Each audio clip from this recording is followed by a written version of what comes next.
அமர்ந்து காத்திருப்பே எந்தன் அப்பாவின் சமூகத்திலே. அமர்ந்து காத்திருப்பே எந்தன் அப்பாவின் சமூகத்திலே. அவர் பேச நான் கேட்பேன், அதுதான் என் ஜெப நேரம். நான் பேச அவர் கேட்பார், அதுதான் என் ஜெப நேரம்.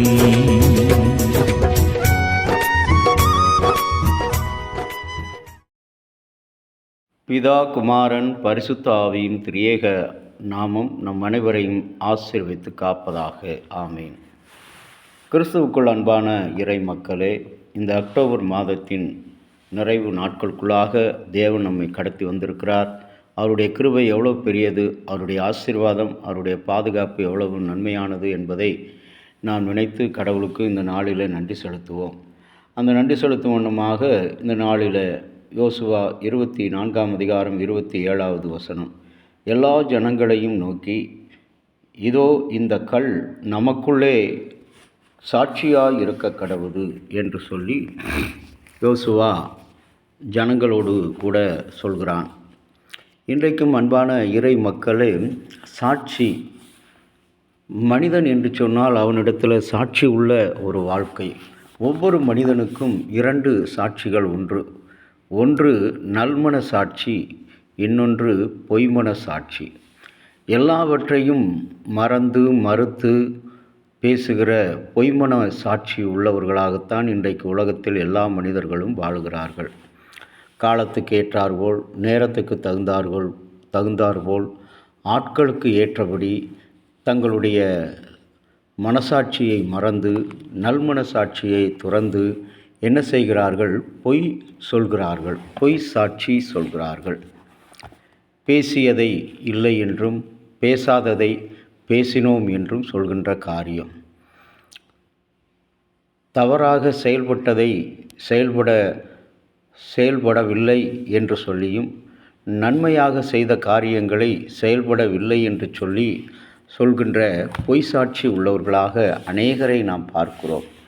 இங்கே கர்த்தராகிய கடவுள் இஸ்ரவேல் மக்களிடத்தில் சொல்லுகின்ற அரும் சாட்சி, இந்த கல் உங்களுக்கு சாட்சியாக இருக்க கடவுது. ஏனென்று சொன்னால், மனிதனுடைய இஸ்ரவேல் மக்களுடைய வாழ்க்கையில் நாடோடி வாழ்க்கை, கண்டதே காட்சி கொண்டதே கோலம்.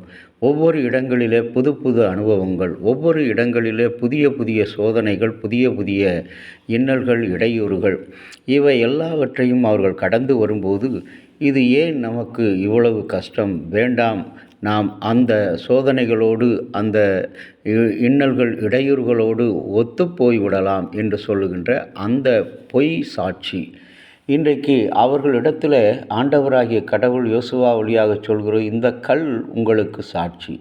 அன்பான இறை மக்களோ, கடவுளுடைய வருகையில் கற்கள் கூட சாட்சியிடும் என்று சொல்லுகின்ற அந்த வார்த்தையை நிரூபிக்கிற வண்ணமாக இங்கே யோசுவா இஸ்ரவேல் மக்களுக்கு ஒரு அடையாளமாக ஒரு கல்லை, நியாயப்பிரமாணங்கள் எல்லாவற்றையும் எழுதி அந்த கல்லிலே வைத்து அதை அடையாளமாக வைக்கிறார். அதை பார்க்கும் போதெல்லாம் நம்முடைய உள்ளங்களில் நல்மன சாட்சியை தவிர வேறு எண்ணங்களுக்கு இடமில்லை என்கின்றதை நினைவுபடுத்துகிற வகையில் ஒவ்வொரு நாளும் நாம் வாழ வேண்டுகின்ற ஒரு எண்ணம் உடையவர்களாக கடவுள் நம்மை அழைத்திருக்கிறார். இன்றைக்கு ஆலயங்களிலே ஏன் சிலுவையை வைத்திருக்கிறார்கள்? ஒரு கொலைகார சின்னம், பாவிகளுக்குரிய தண்டனைக்குரிய சின்னம். இந்த சின்னத்தை ஏன் ஆலயத்தில் வைத்திருக்கிறார்கள்? அந்த சிலுவையிலே பரிசுத்தமான இயேசு, நீதிபரரான இயேசு,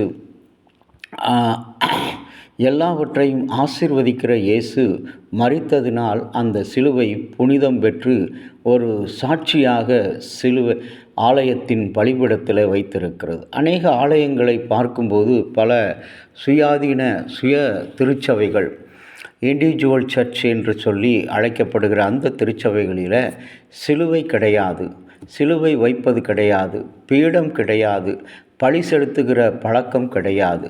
அவர்கள் பாடலும் துதியும் ஆடலும் பாடலுமாக நாடோடி போல வாழ்ந்து கொண்டிருக்கிற அந்த வாழ்க்கை. இன்றைக்கு அந்த சிலுவை கோபுரங்களிலே ஏன் வைக்கப்படுகிறது என்று சொன்னால், நீ இந்த சிலுவையினால் மீட்கப்பட்டவன் என்ற நினைவை நமக்கு அந்த சிலுவையை பார்க்கும்போதெல்லாம் அந்த நினைவை நமக்கு கொடுக்கின்ற வகையில் அந்த சிலுவை சாட்சியாக கோபுரத்தில் நிறுத்தப்பட்டிருக்கிறது. ஆலயத்திற்குள்ளாக வரும்போது உனக்காக இந்த சிலுவையிலே நான் மரித்தேன் என்று நினைவை நமக்கு கொடுக்கின்ற வகையில் ஆலயத்தின் பலிபீடத்தில் வைத்திருக்கிறது. ஆகவே சிலர் சொல்லுவார்கள் இது ஒரு விக்கிரகம் என்று சொல்லி. இல்லை அருமையானவர்களே, பழைய ஏற்பாட்டு காலத்தில் இஸ்ரவேல் மக்களுடைய வாழ்க்கையில் கல்லை நிறுத்தி சாட்சியாக வைத்தார்கள். அந்த கல்லை பார்க்கும்போதெல்லாம் அவர்களுக்கு என்ன, இனிமேல் கர்த்தருக்கு விரோதமாக பொய் சொல்லக்கூடாது, பொய் சாட்சி சொல்லக்கூடாது என்கின்ற நினைவு. இன்றைக்கு நான் கர்த்தருடையவன் என்கின்ற நினைவை நமக்கு கொடுப்பது தான் கோபுரத்தின் உச்சியில் வைக்கப்பட்ட சிலுவையின் அடையாளம். ஆல்டரில் பீடத்தில் வைக்கப்பட்ட சிலுவையின் அடையாளம் நான் உனக்காக மரித்த இந்த சிலுவை என்ற நினைவை நமக்கு தினமும் கொடுக்கிறது. ஆகவே அது நினைக்கும் போதெல்லாம் நாம் கர்த்தருக்கு உண்மையுள்ளவர்களாக, நேர்மையுள்ளவர்களாக, கர்த்தருக்கு பிரியமானவர்களாக, அவருடைய பிரமாணங்களை கைக்கொள்ளுகிற பிள்ளைகளாக நாம் வாழ தகுதி உள்ளவர்கள் என்பதை இந்த அடையாளம் நமக்கு அறிவுறுத்துகிறது.